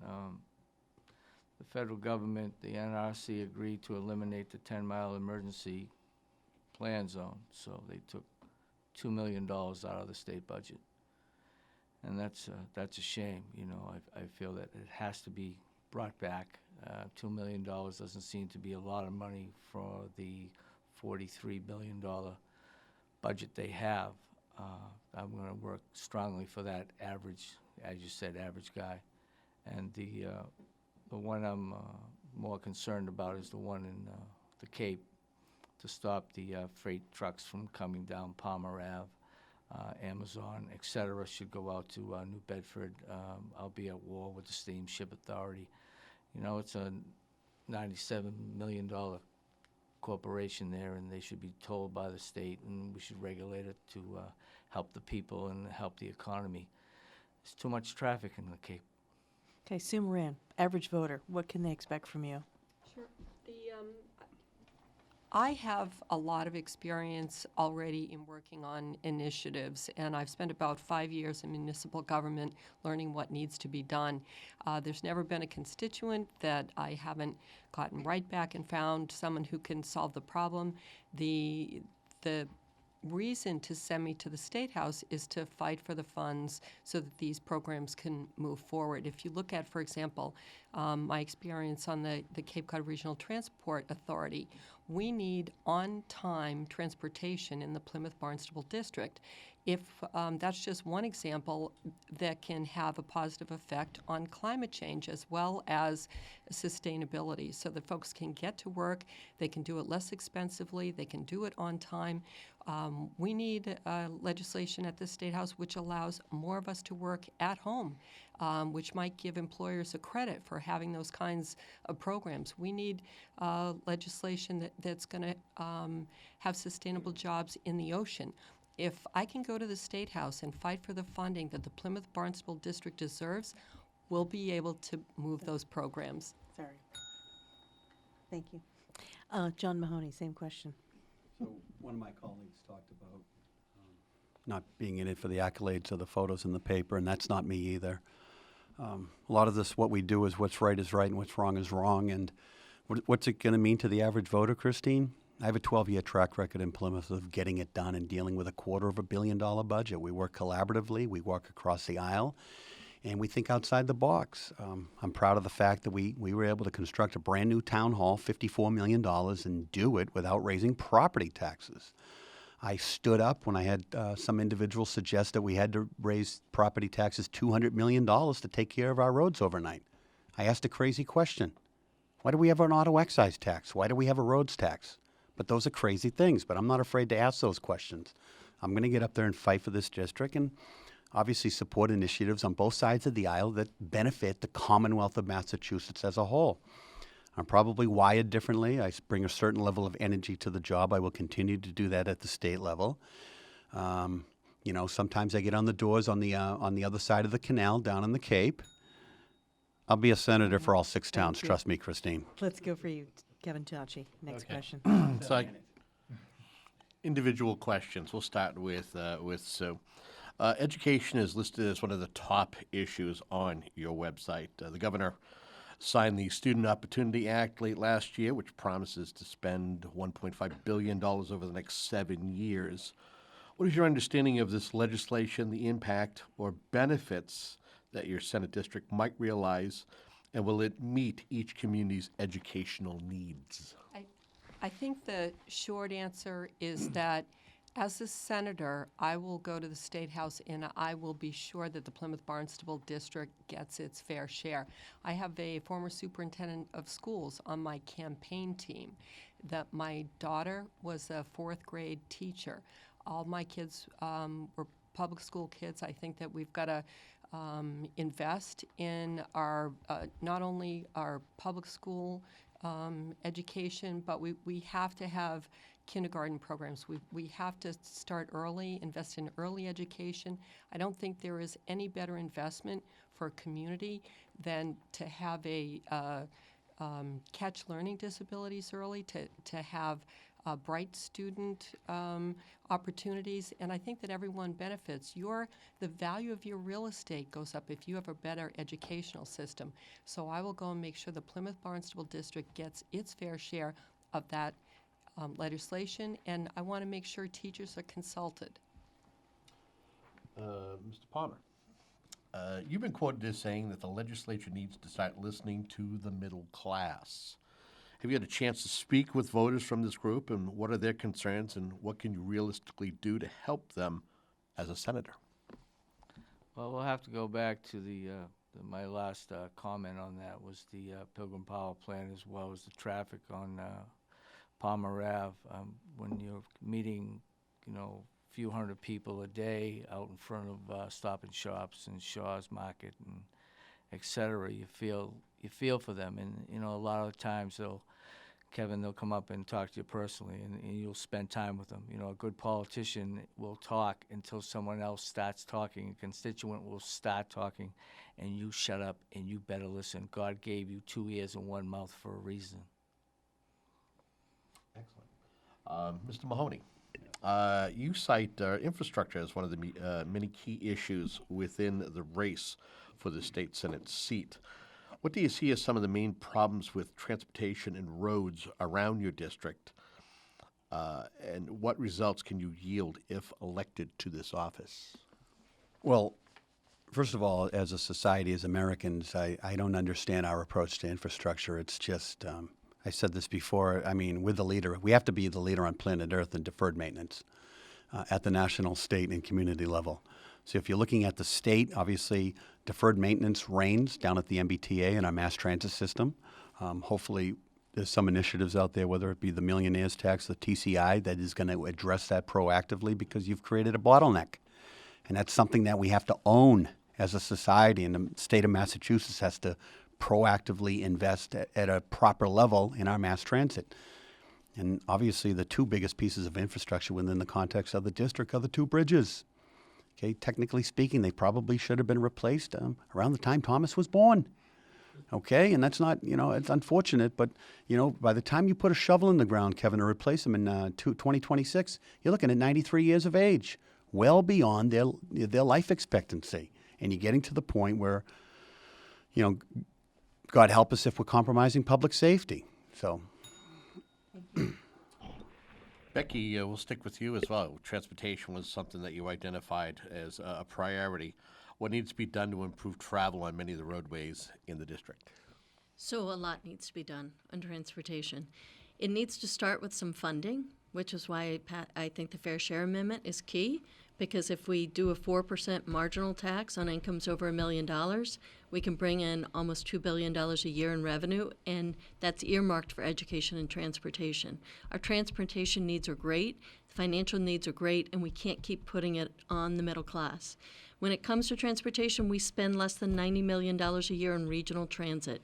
That includes this entire district, as well as Brockton, Springfield, a lot of larger towns that have a lot of public transportation. We don't have enough in this district. We need to fight for more regional funding of public transportation so that people who are in shelters and need to get somewhere on the weekends have a public transportation option to do that. We also need to fix the bridges. We also need to get our commuter rail system running more frequently, longer hours. We need to drive people to public transportation so that we can get people off the roads. Last but not least, Thomas, your website lists affordable housing as a priority. What needs to be done in your district to protect affordable housing and increase housing stock as well? I think there's a lot we can do because it's a question of whether we want to continue our march towards becoming a pristine seaside retirement community or whether we want to preserve the sort of quilt-like pattern of diversity that we have here. I think that's something worth fighting for. Now, there's a lot that we can do, and as state senator, I would support Senator Julian Sears' bill that would create a first-time home buyer savings account, which would be tax deductible up to a certain amount.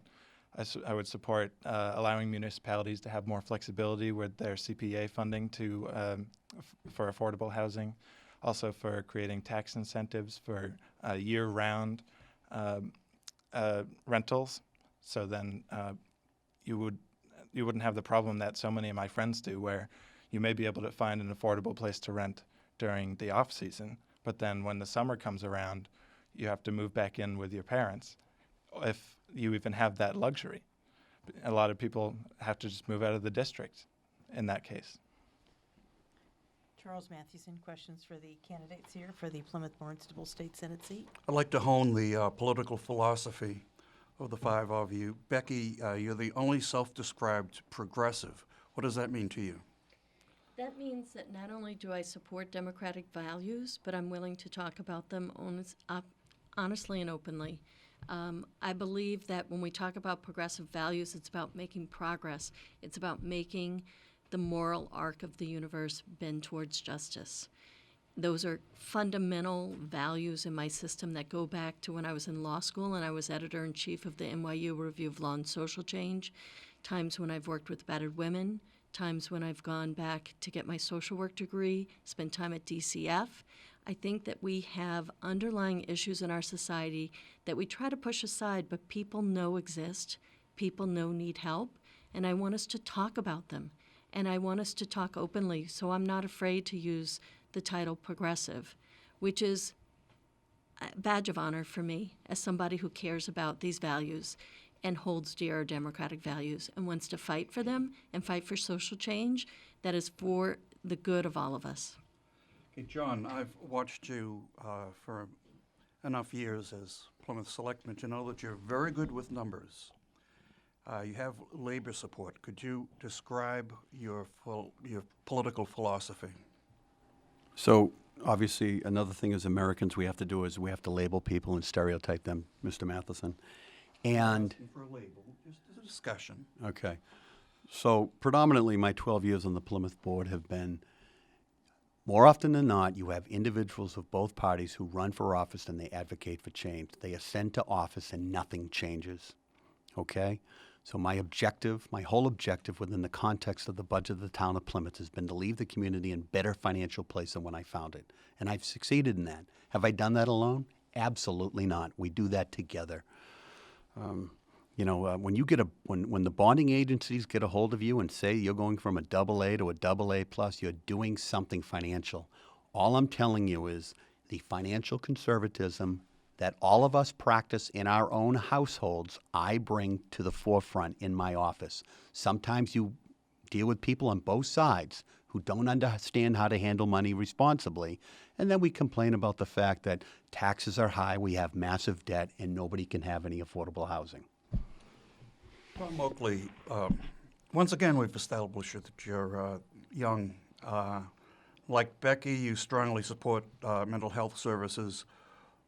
Why aren't you the self-described progressive in this race? There's been times where I have described myself as a progressive, but Charlie, it depends what we're talking about. I think the most effective state senators are those who aren't boxed into a particular position, because that way they're able to work with everybody in the state senate and everybody in their district, regardless of what letter might come after their name, or regardless of what agenda they might be trying to push. I'm going to be the kind of state senator who's delivering for the district, not necessarily delivering for special interest groups. So the conventional wisdom 2 months ago was that this race was between you and John Mahoney. That's what I heard all over the street. Sorry, everyone. Close behind me? In terms of your political philosophy, what distinguishes you from John and from the others? So, my background also includes a degree in mental health and psych. I worked 5 years in addictions treatment. I am a lifelong Democrat and believe in all the Democratic programs. But my simultaneous thought is, how do we pay for this without being on the backs of individual taxpayers? And as a lawyer for a number of years, a business lawyer primarily, I look at things 360, and I look for programs that are economically sustaining.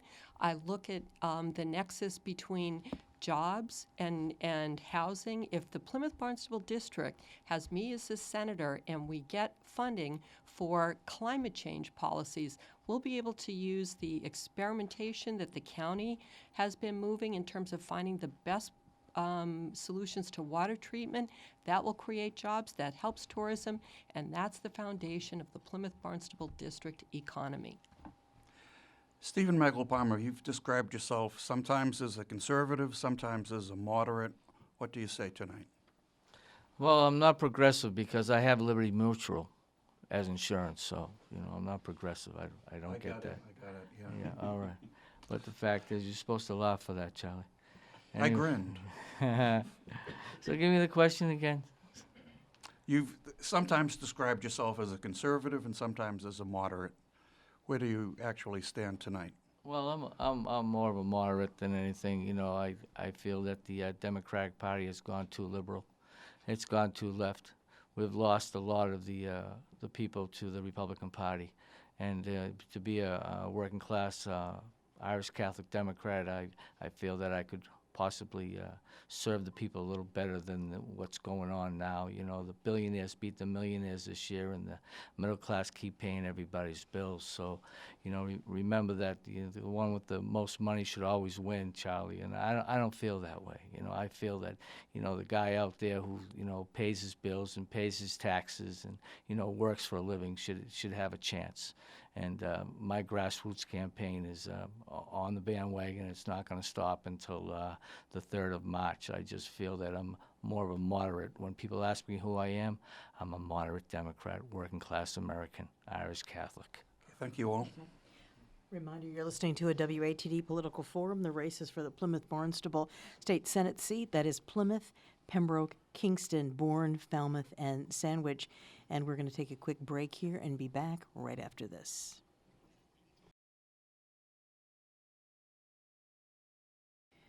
Well, thank you very much, Rob. That's right. I am Christine James, your moderator. Here we are back at the Political Forum with the 5 Democrats that are vying for your vote in the primary election to be on the ballot for the Plymouth Barnstable State Senate seat. Stephen Michael Palmer, Becky Coletta, Sue Moran, Thomas Moakley, and John Mahoney.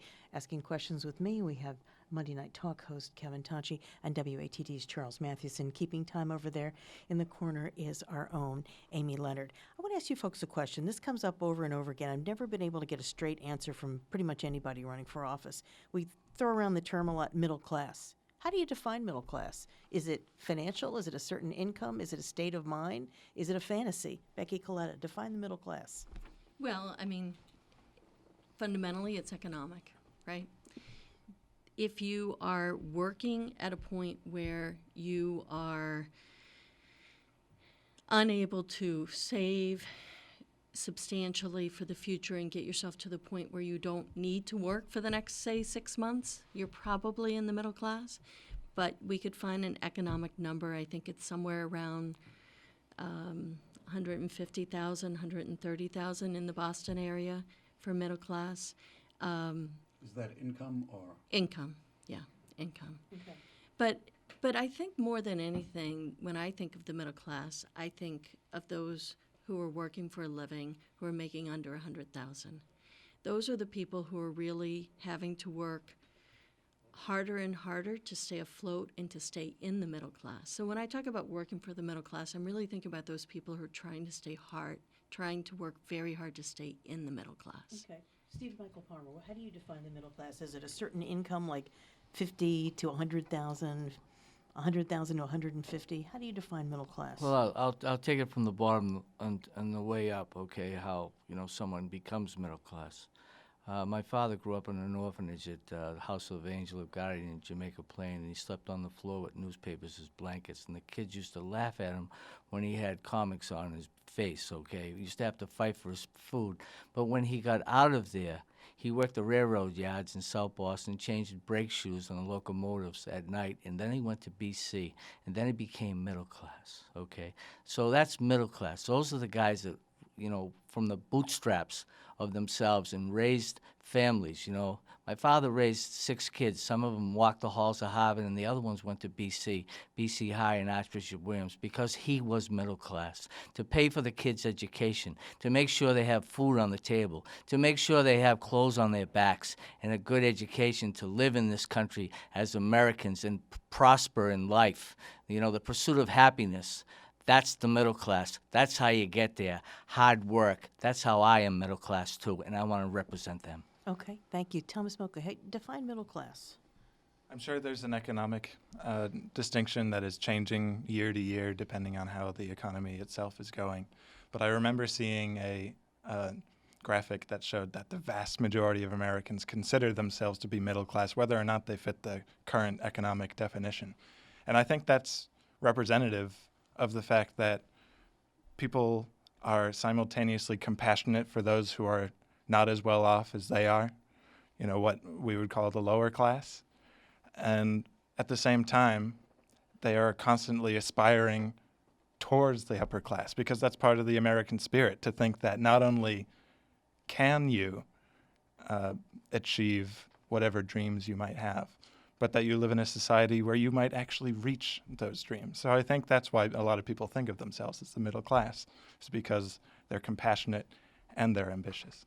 Sue Moran, what's the middle class to you? The middle class is you're walking on that picket fence where, on the one hand, you could get the rug ripped out right from under you. Something unexpected could happen. You miss a car payment, you miss a mortgage payment, and you're dug deep in a hole, and there's just your lifestyle is completely different. Or on the other hand, is if we have the right potential and resources that are brought into the district, you would then be on a springboard. It's really about leaving the next generation a little better than your generation. I grew up oldest of 5 girls. It was a struggle for my parents. My dad worked tons of overtime. He wouldn't come home till midnight. My mom didn't even have a driver's license. And he instilled in us the fact that if you work hard, if you study hard, and you treat people respectfully, you will be successful, and it's that simple. Okay. Kevin Tachi, question for the candidates. Oh, I'm sorry, John Mahoney. I'm sorry. I was going to say something, Christine. That's okay, Charlie did. He's So just I'm waiting sure to there's jump on me. some metric out there that defines the middle class based on a range of salaries, but I was fortunate to grow up in a middle class household. My father worked 2 jobs. As soon as my younger sister, the youngest of 5, was able to go to school, my mother went back to work, and I grew up in a household with 2 school teachers, and it was very nice because they were both home at 3:30 or 4 in the afternoon. They both had weekends off, and they both had summers off. But I could tell Thomas about some of the things that we grew up with in the 70s and 80s, frozen orange juice in a tube and things like that we can reference. But that youth I had, Christine, and a lot of those lessons, that's what I bring to the forefront within the context of my job in the Select Board in Plymouth. Those lessons learned. And yes, I think one of my colleagues said, you're trying to leave it in a better place than when you found it, not just financially, but environmentally, educationally, and affordability. Okay. Kevin Tauchi, questions for the candidates? Didn't Tang also come out of the 70s? I believe it did. Just checking. And a lot of other good things, right? A lot of other good things. One thing we haven't mentioned here, and it's something that has sometimes leads our news, and that is the opioid epidemic. Where is this issue on your list of issues? I know a lot has been done with this with the Baker administration. A lot of our budgets have been put towards it, towards facilities, beds, treatment. Is enough being done to help those who are struggling with addiction? Or is it more that we need to get towards the side of education and educating those who don't realize about addiction? We'll start with John. So this issue, I mean, I think you're always operating under the umbrella assumption it's always about the economy and jobs. And then the category, Kevin, I would have told you 7 to 8 years ago that the most prominent issue in the district, if not the congressional district held by Mr. Keating, would have been the power plant, okay? The existence of the power plant and the safe decommissioning. But 6 to 7 years ago, I figured out that the opioid crisis is now up there with that. So in the town of Plymouth, the board, I think in the fall of 13, we instantaneously hired 9 police officers. We went to October town meeting, unanimously approved, I believe, 9 incremental officers to create a streets crime unit, to get this material off the streets, not to go after the addicts, but get the dealers off the streets and get some of this material out of there. We have obviously a hospital in Plymouth. We're very fortunate to have that right in the heart of the community. There are several programs that we've been proactive in dealing with. Okay, law enforcement dealing with the hospital. Ultimately, to me, and this is a benefit of being older. Thank you. Sir. All right. Stephen, same question in regards to the opioid epidemic. Where does it rank on your list of issues? Do we still need more beds and facilities for those who are struggling with addiction, or is it more about educating people now? I've said this before at other forums. Companies that put out that drug, Kevin, they have made 25 pills for everyone in the United States of America. So I don't know if they make that many M&Ms, to tell you the truth. So it's just the fact is that, are we going to solve it here? No. But back to the question. My first number one priority, again, was the emergency plan at the power plant, which is down the street from my house. The freight trucks on Palmer Ave, affordable housing, and the self-afflicting opium crisis. Thomas, same question, sir. This is at the top of my list of priorities. I've lost friends to this crisis. And I mean, Kevin, when you cut your finger, you know you need to go to the emergency room. But if you or a loved one, someone you know is in the throes of addiction, you may not know where to go. And even if you did, you might not be able to get in because of the availability of beds or because of your insurance. If your insurance is good, they'll keep you there forever. If it's bad, you'll never be able to get in. Now we need to seek parity between mental health and physical health care. We need to invest in community mental health clinics so people have somewhere to turn.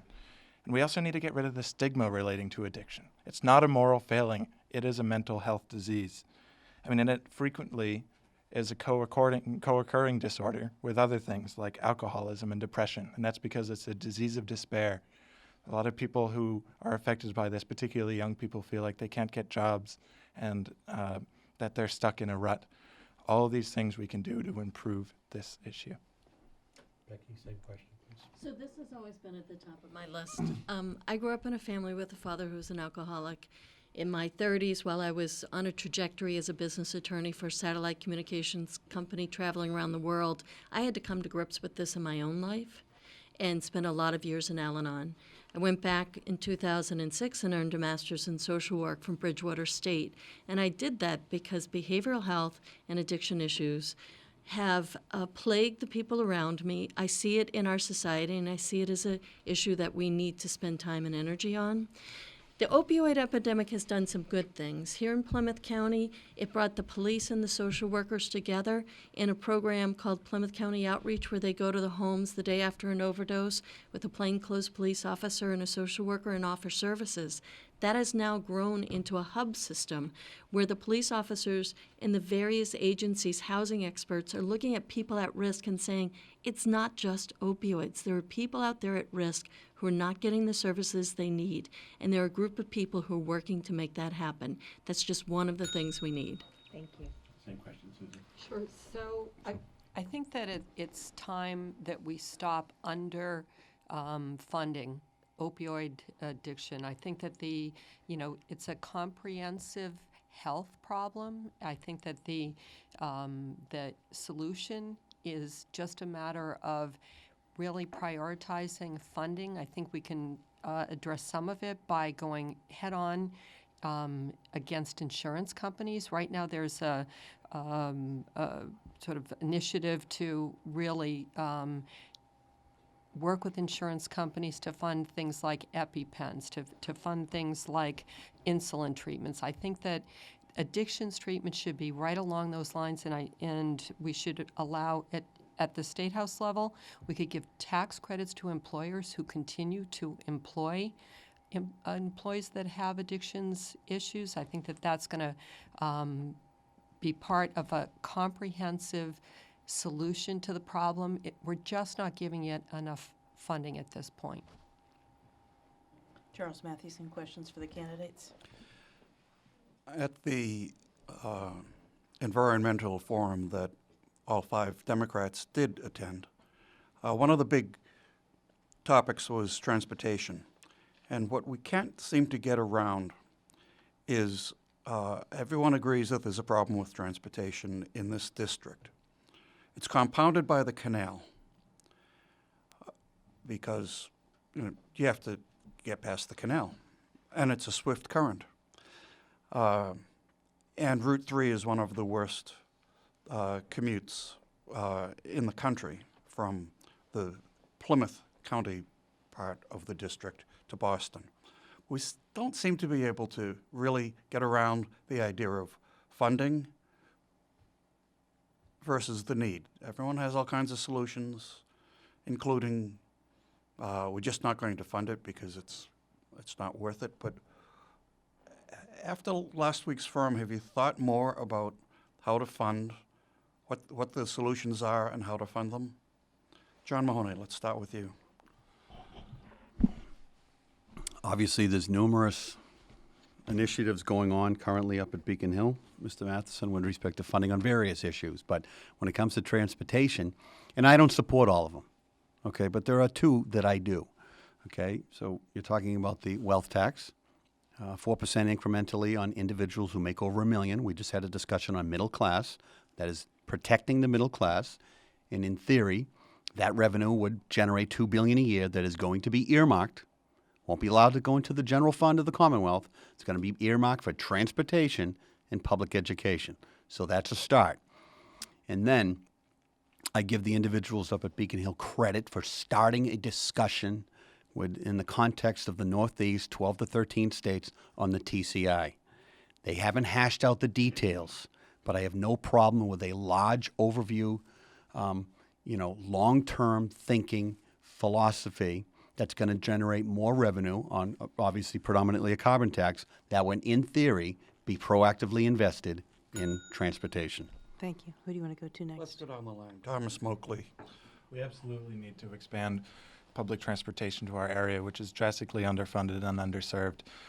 Commuting in the evening program at Suffolk Law School from Boston, I have to take the Peter Pan bus, which of course is a private bus service, and it costs $31 for a one-way ticket there. And if you get a month long pass from the Plymouth commuter rail station, that's about $300 right there. I mean, these are not feasible options for a lot of people in our area who are trying to just get around. So I agree with John that the fair share amendment as well as carbon pricing are two really important ways that we need to go in terms of making these climate-wise solutions. And I also want to bring up again a Massachusetts Green New Deal. During the Roosevelt administration, when our country was in the most dire economic crisis, they instituted the Civilian Conservation Corps because it was not only economically feasible, because it was environmentally prudent as well. It would increase our tax base and provide money for those jobs. Thank you. Same question, Sue? Sure. Transportation is something that really touches everyone's lives, and in my mind, it's really integrally associated with climate change. This is a problem that we can solve. We now have electric buses coming along. The technology is developing. The regional transport authorities are starting to invest. I'm a previous board member of the Cape Cod RTA. And one of the things that affects the development of transportation along with climate change is really our habits. We're starting to get into the school systems and get children accommodated to public transportation. I think that if we're going to really affect our carbon footprint and have cleaner air, healthier environment, we need to do it through education. I think as to the bridges, I'm incredibly disappointed in the Trump administration pulling back funding from the Army Corps of Engineers. We're going to have to look at that solution. Thank you. Becky Coletta, how do you balance the need for transportation solutions and the need for funds? Well, so I think before when I talked about transportation, I started by talking about the Fair Share Amendment. You need to bring a substantial amount of money into the equation, and it can't simply come from the middle class. That's the wealth tax that John was talking about. But beyond that, I do think we need to look at carbon pricing, whether it's the TCI program that John was talking about, which is more of a cap and trade regional initiative that Governor Baker has been working on, or if it is a pollution carbon pricing that is on all fossil fuel providers in this state, or if it's a gasoline tax. We need to have all options on the table. But I also think technology is going to make a big difference here, particularly if we can get renewable sources of energy online quickly.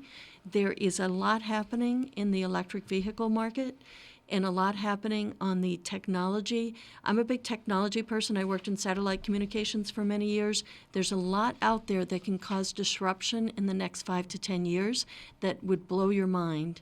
And it is happening, and it can drive a lot of our dependence off of fossil fuel. Stephen Michael Palmer, how would you solve the transportation problem in the district, and how would you pay for it? Well, there's $1 billion surplus. We could take some money out of there, but maybe the State House lawmakers want another raise. You know, it was only $18 million last raise. Maybe they want to double it this time. Maybe they want to roll the dice. But I feel that there's a lot to be looked at. I feel that Steamship Authority, they should have something coming from the Cape that would go to Boston. You know, I feel that that would help. I feel that maybe another guardrail down the middle of 128 where we live. Maybe that's, I drive it all the time. I've driven from when I moved out of South Boston, I moved to Plymouth, and I put over 1 million miles on 3 different cars going back and forth to raise my family in the town of Plymouth and pay for the taxes, et cetera, that go up every year, $200 every year. And I don't get $200-300 raises every year, but I love the town and I love the people, and I feel that. Thank you. We're going to go to the lightning round now, a quick one, and then we're going to go to closing statements. Hasn't this been fun? Yes, I know. It has been fun. Okay, I'll just go right down the line here. Remember, it's yes or no or 1 or 2 sentences. Who do you support in the presidential primary? Democrat. Stephen Michael Palmer, who are you supporting? Joseph Biden. Okay, who are you supporting, Becky? I'd like to see Liz Warren or Bernie Sanders. Okay, not one specific? No, I'm still making up my mind. Okay, Sue Moran, who do you support? I'm still making up my mind. Okay. Mr. Moakley, the youthful man. Yes, I've worked on Senator Warren's. Who do you support? Lightning. Lightning. I'm Come on, give deciding me a between name. Warren and Buttigieg. Okay. John Mahoney. Anyone's a supporting? superior option. Any, boy, you guys are really it's tough to nail you down. All right. Lightning round question. Statewide ban on single-use plastic bags, yes or no? Let's start down here. Yes or no? John Mahoney. Well, let's put a little pep in your step here. Yes or no? We passed it in Plymouth. It was a citizens' initiative. Yes It or has to no? be looked at. Yes or no? You're heading in that direction. Yes or no? Yes. Yes. Yes. Moakley. Moran. Yes. Coletta. Yes, there's no good Palmer. way to recycle Yes them. or no? No. Okay. Charlie. You said one or two sentences in fairness, Christine. That was a yes or no one, though. Either yes or no or a couple of sentences. Now, this is a phrase, and it's a two-part question, the same two-part question I asked the Republicans. What part of the district north of the canal do you like to be in? Stephen Michael Palmer. Plymouth. Okay. What specific spot? What specific spot? Yeah. I'd say the Plymouth Town Center, where I can go to Memorial Hall or the Spire Okay. and go out to eat. Okay. Sue Moran, specific. On the beach. Okay. Tom Smokley. White Horse Beach. Okay. John Mahoney. Big sigh there. The end of Long Beach in the middle of Okay. the summer is pretty spectacular. Okay. Yes. See. Okay, now can you guess the second part of the question? Below the canal. Okay. Below the canal, start here. John. Remember, lightning. Let's go. Obviously, I've been spending a lot more time down there recently. One I know, downtown word. Falmouth. Okay. Mr. Moakley. At a Falmouth Theatre Guild production. Sue Moran. Knobska Lighthouse. Okay. Becky Coletta. Just in the center of Woods Hole. Okay. Stephen Michael Palmer. Falmouth Heights. Okay, good. I have to get to the point. See, it's impossible to do lightning round, but it's fun to try. Let's go to closing statements now, and you have 1 minute. And we will start, we're going to reverse the order that we started with, so we're going to go to Stephen Michael Palmer, your closing statement. Again, Stephen Michael Palmer, candidate for state senator. We're going to have 2 new ears, 2 new eyes, 1 more voice, 1 new voice. My father said God gave you 2 ears and 1 mouth for a reason. I've been listening to the Beacon Hill about taxes and injustice and higher state salaries. My voice will shout out against the pay raises, against the corporate greed, against the corporate welfare. The problem is the culture on Beacon Hill. No more Big Brother, no more tax and spend. B&Es are a good one example. It's your property, not their tax opportunity. We are afraid to stand up for righteousness. We have to stand up for it today at this election. We have seniors that can't afford basic necessities. I'm Stephen Michael Palmer. You can remember my name as the golfer. I want to do the people's work. Thank you very much. Now let's go to Becky Coletta, your closing statement. So I'm running for this office because I think I bring a unique combination of experience to this seat. I've spent more than 9 years in town government, in Hanson and then in Pembroke, on the Board of Selectmen and on the Planning Board. I spent 30 years as a business attorney in the satellite communications field and coastal engineering, also working with individuals on estate planning and real estate matters. I also have a master's in social work that I went back to get in order to work on these very issues that we're talking about today. That's a unique blend of experience that would allow me to be a powerful advocate for this district at the State House and a powerful advocate for talking about the issues within our district, for bringing our values back to the district, not simply going to the State House to vote and then coming home and shaking hands, but to actually lead real discussions that are going to move our district forward. Thank you. That was Becky Coletta. Now let's go to Sue Moran. Thank you.